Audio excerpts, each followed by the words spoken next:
Et les lois de l'immigration ne viennent pas de Dieu. Et quand je parle de Dieu, bien entendu, je parle de Jésus.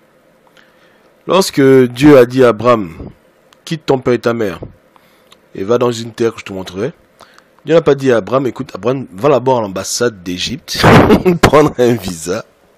Après, tu arrives à Canaan, tu prends la carte de séjour. Non. La Bible déclare quoi? À l'Éternel, la terre et ce qu'elle renferme, le monde et ce qui l'abrite. Car c'est lui qui l'établit sur le fleuve. C'est Dieu qui a créé toute la terre. Les frontières ne sont qu'une illusion. Vous comprenez?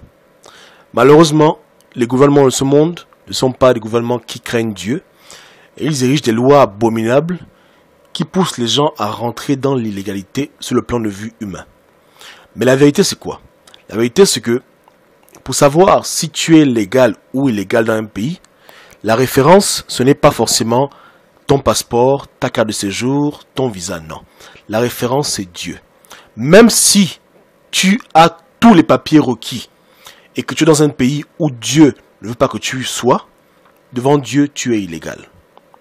Même si tu es dans un pays où tu n'as aucun papier de ce pays, de cet état, et que tu es dans ce pays, tu y vis, les gens t'appellent illégal, mais devant Dieu, tu es légal. Amen. Néanmoins, aspirez au maximum à pouvoir être en ordre avec les règles de ce monde.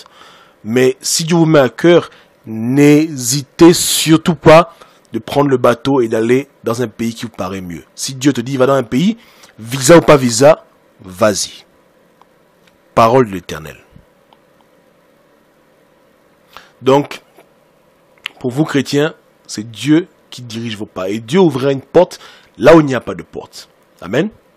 Les lois, l'immigration ne sont pas rédigées par des chrétiens ou même par des gens qui craignent Dieu, au sens même global du terme. Pas du tout.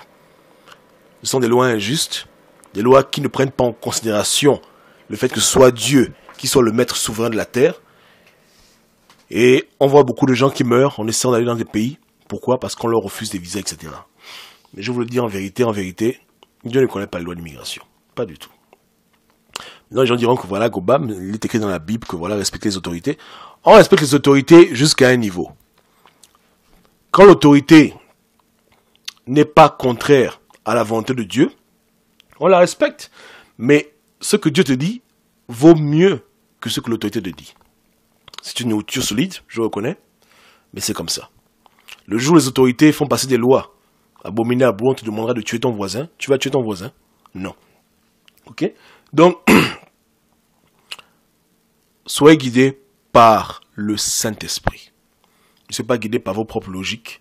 Laissez Dieu vous guider en toutes choses. Mais je vous le dis en vérité, être illégal ou légal dans un pays n'a rien à voir avec les papiers.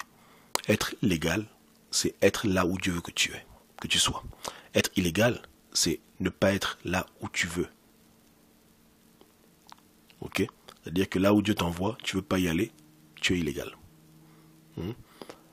Dieu, qui est un Dieu de miséricorde, qui prend compte des lois abominables des hommes et qui crée les chemins de ses enfants, s'arrangera toujours pour t'aider à pouvoir être, entre parenthèses, légal aux yeux des hommes. Mais la légalité commence avec Dieu. Ok? Donc, que personne ne t'embête. Prie, si tu es dans une situation d'illégalité, demande que Dieu te fasse grâce et Dieu te guidera. Amen. Mais, comme je dis toujours, les lois de l'immigration ne sont pas des lois justes et équitables, ce sont des lois abominables. Amen. Et que Dieu vraiment ait pitié de ces pays qui font des lois, qui font n'importe quoi, qui rendent la vie difficile pour que les gens puissent rentrer dans leur terre. Franchement, c'est vraiment ridicule. Que Dieu ait pitié. Et prions pour que ces gens puissent venir à Christ de Nazareth. Soyez bénis. Amen.